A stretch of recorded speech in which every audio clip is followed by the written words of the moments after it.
reader app, so let's take it for a spin. So let's for this the cards as dealt in the traditional Celtic cross spread, and as a 15-year tarot reader, I started to play with AI because I'm a scientist and I like to look at all that kind of stuff. And actually, I found it to be pretty good once I trained it a little bit. So let's take it for a spin and see what we can do. So when you come to this app, you just type in your questions, see what you want, like how will my first date go tonight, and then you ask the question. It's going to take a little bit for actually crunch and deal them. I'll tell you why I made this, because as a 15-year tarot card reader, what I know is that the average client of mine really only comes to see me about twice a year, maybe 4 times a year if they have a lot of issues going on in their life. And however, they would usually reserve the readings for like the most serious things that are going on in their life. However, the secret is tarot card readers actually do more readings for themselves. Like, how's my day going to go? What do I need to know about tomorrow? What do I need to know about my plans? What do I need to know about my first date that I have, or this job interview coming up? More mundane things. So I wanted to give the power for other people to be able to have that kind of tool at their disposal to have the daily tarot card reading app, because I feel like you can use so much wisdom from the tarot. You don't have to reserve it for just the most urgent things in your life that are going on.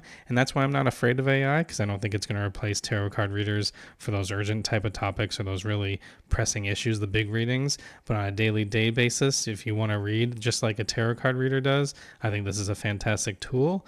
And without having to learn the tarot, and then if you learned something from this and you want more information, you're still going to go see a tarot card reader. So I'm not afraid of AI or any new science. You can see it deals the card here just in the traditional Celtic cross spread. And even for those who don't know the tarot, gives you names of each of the positions of the cards. And then when you come up here to the top, you kind of get to all this. So the present is the Fool. So let's scroll down and look at the Fool card. Here's the Fool card in the present situation. It says a symbol of new beginnings and innocence, willingness to take a leap of faith and trust in your intuition. Imagery of the card's a young man standing on a cliff. The message is you should take a chance and trust yourself. You'll have a successful and exciting first date. That's fantastic news. But what is this challenge card here, which is the Four of Pentacles? So it says the challenge card is the Four of Pentacles. There may be obstacles in the way of a successful first date. Holding on to security, being resistant to change. Shows a man holding the pentacles tightly, not allowing himself to open up to new experiences. The message of this card is to be mindful of any obstacles that may stand in your way, be willing to take risks. Usually when I see the Four of Pentacles, it's almost someone's stuck. They're kind of making themselves stuck. Fear of loss. Maybe they've got burned on many new dates before, and maybe they're struggling to find their person. Next one, the past: strength, courage, determination, inner strength.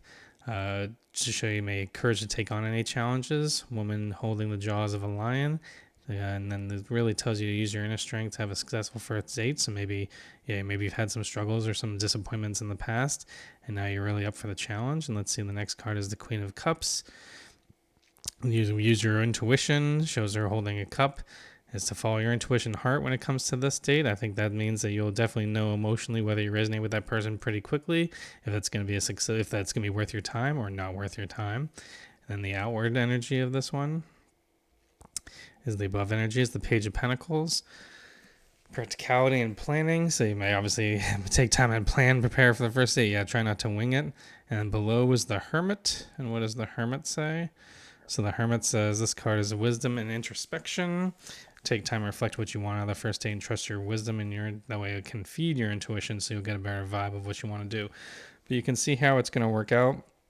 Let's find out about that Ace of Cups in the external one. Ace of Cups says there's emotional connection. There's possibility of love and connection on this date, so it sounds like it will hold out. It'll be a good first date, but your hopes and fears. The card is to use your creative powers to manifest and get over past your fears. Outcome being the Justice card. Be fair and balanced, and you will be able to come to agreement and compromise. I kind of view that as karma comes into play. So if you take care of each other, you're good to other people. I like one of those things on the first date. If you're kind to the waitress, well, then I think your date is going to think you're a kind person, and then it's going to be just better off for the whole emotional state of the relationship. So if you want to try this for yourself and check it out, there's a link to try out the AI powered tarot card reading app in the link in the description, and reach out to me if you have any questions or concerns or anything about that.